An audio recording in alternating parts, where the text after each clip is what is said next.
살다 보면 복수를 하고 싶은 마음에 가슴을 들끓어 올릴 때도 있습니다. 당장이라도 어떻게 해보고 싶다는 마음에 손을 부들부들 떨면서 어찌할 바를 모르죠. 밤낮을 뜬 눈으로 지새우며 어금니를 꽉 깨물고 버티지만 피가 거꾸로 솟아오르는 기분에 밥 한 숟가락도 먹는 게 굉장히 어렵습니다. 여러분은 이런 기분을 느껴본 적 있으신가요? 너무나 극단적이어서 이렇게 사는 것도 가능할까 하는 생각이 들긴 하는데요. 그런데 위에 적어 놓은 상황은 우리에게 일어날 수도 일어나지 않을 수도 있습니다. 어떤 분은 이미 경험을 했을지도 모르겠습니다. 사람들은 왜 복수를 할까요? 내가 당한 고통이 너무나 크기 때문에? 나에게 고통 준 사람도 반드시 비슷한 고통을 당해야 하기 때문일까요? 아니면 사회통념상 정의를 실현하기 위해 똑같은 피해를 반드시 되돌려주는 것이 옳기 때문일까요? 전자이건 후자이건 단 하나의 사실은 분명합니다. 안 갚으면 많은 비용이 듭니다. 적을 증오하는 것은 곧 그들에게 우리를 지배할 힘을 주는 것과 같습니다. 우리들의 증오는 결코 그들을 조금 더 해치지 않죠. 백날 첫날 우리의 마음을 증오로 가득 채워도 오히려 그것은 우리의 낮과 밤을 지옥과도 같은 혼돈으로 바꿔놓을 뿐입니다. 착한 사람처럼 등쳐먹기 당하면서도 가만히 있어야 할까요? 아니요. 여러분은 본인 스스로를 지켜야 합니다. 적에 대한 심판과 재판은 사회의 정의에 맡겨도 되고요. 법을 통해서 호소해도 괜찮습니다. 아니면 교회로 가서 반드시 벌하시는 하나님의 존재에 의탁해도 되고요. 하지만 나를 괴롭게 한 사람이 무슨 벌을 받을까는 결코 중요하지 않습니다. 여러분이나 저나 제일 중요한 사람은 결국 자기 자신이거든요. 어떤 사건으로 인해 사고가 일어나 증오와 분노의 감정으로 마음을 가득 채웠다면 즉시 거기서 나오려고 노력해야 합니다. 왜 그렇게 해야 할까요? 증오와 분노의 감정은 신체에도 영향을 끼칩니다. 고혈압을 갖고 있는 사람들의 주된 성격적 특징은 분노입니다. 만성화된 분노에는 만성적인 고혈압과 심장질환이 뒤따릅니다. 건강에 있어서 고혈압과 심장질환은 절대적으로 치명적이죠.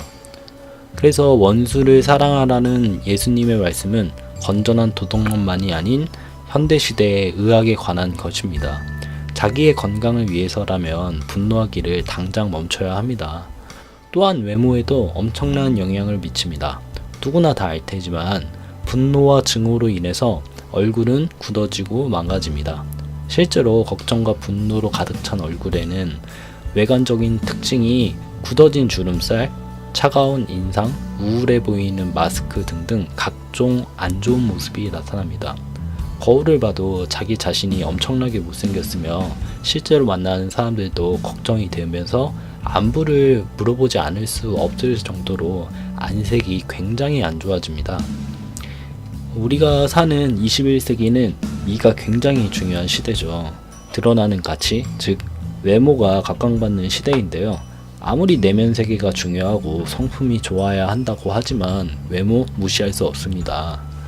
보기 좋은 떡이 먹기도 좋다는 말처럼 예쁜 여자와 잘생긴 남자를 마다할 이유가 하나도 없어요. 태어났을 때부터 완전히 잘생기기만 하고 온전히 예쁘기만 한 여자는 없습니다. 각자 자기에게 맞는 웃음과 분위기를 스스로 만들어서 가장 최적의 모습으로 자기를 가꾸어 가는 것이죠. 링컨의 말은 남자 나이 40세면 얼굴에 책임을 져야 한다라고 말했습니다. 그만큼 사람들이 호감을 느낄 수 있는 얼굴로 반드시 갖고 나가야 사회생활을 하는데 무리가 없다라고 할 수 있는 말인 거죠. 다시 돌아와서 증오와 분노로 가득 찬 얼굴은 절대 사람의 얼굴을 온화하고 매력있게 그려낼 수가 없습니다. 나는 우울해 보이는 얼굴이 좋다라고 말하는 사람이 있을 수도 있지만 일반적이진 않죠. 어쩌면 그 얼굴을 좋아한다고 말하는 사람도 본인 스스로에게 마음에 문제가 있을 수도 있고요. 이 세상에 그 어떤 미용 기술로도 분노하는 사람의 얼굴을 온화하게 바꿀 수는 없는 법입니다. 증오는 또 그만큼 입맛도 바꿉니다. 화가 들끓어 오르는데 밥맛이 있나요? 남을 사랑하고 용서하는 것이 도저히 어렵다면 먼저 자기 자신을 사랑해보세요. 내면을 가꾸고 외모, 건강, 패션, 머리 스타일 등등 자기에게 투자할 거리가 굉장히 많을 겁니다. 여러분이 용서하고 분노의 마음을 가라앉혀야 하는 이유는 여러분 스스로를 위해서입니다. 남을 생각할 여력이 없다면 본인을 위해서 분노하기를 멈춰주세요. 그것이 얼굴과 마음을 위해서 좋습니다. 인생을 살면서 좋아하지도 않은, 어쩌면 싫어하는 사람을 생각하면서 성을 내고 짜증내면서 증오하고 살기에는 인생이 그리 길지 않습니다. 너무나 시간이 아깝죠. 1분 1초라도 좋아하지 않은 사람을 위해서 시간을 쓰지 마세요. 불쾌하다면 잊으면 그만입니다. 잊었다면서 아직 불쾌해한다면 결국 본인만 손해죠.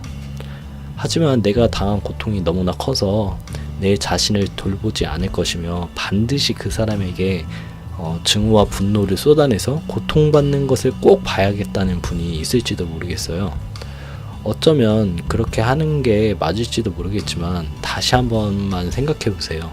진정으로 그 지옥으로부터 탈출하는 것은 그 사람의 몰락하는 것을 바라보는 것이 아니라 내가 거기서부터 나와야 되는 겁니다. 결국에 자기 자신을 포기하지 마세요. 엄청난 슬픔이 있을지라도 엄청난 안타까움이 있을지라도 살아있는 사람은 결국엔 자기의 길을 가야 합니다. 그게 인생이고 살아있다라는 증거이기 때문이죠. 분노와 증오 그리고 화는 썩은 플라스틱 같아서 절대 가만히 두면 스스로 없어지지가 않습니다. 그래서 보통의 경우에는 그 화와 분노를 남에게 전가를 하죠. 상급자는 하급자에게, 부모는 자녀에게, 친구들 중에는 가장 약해 보이는 사람.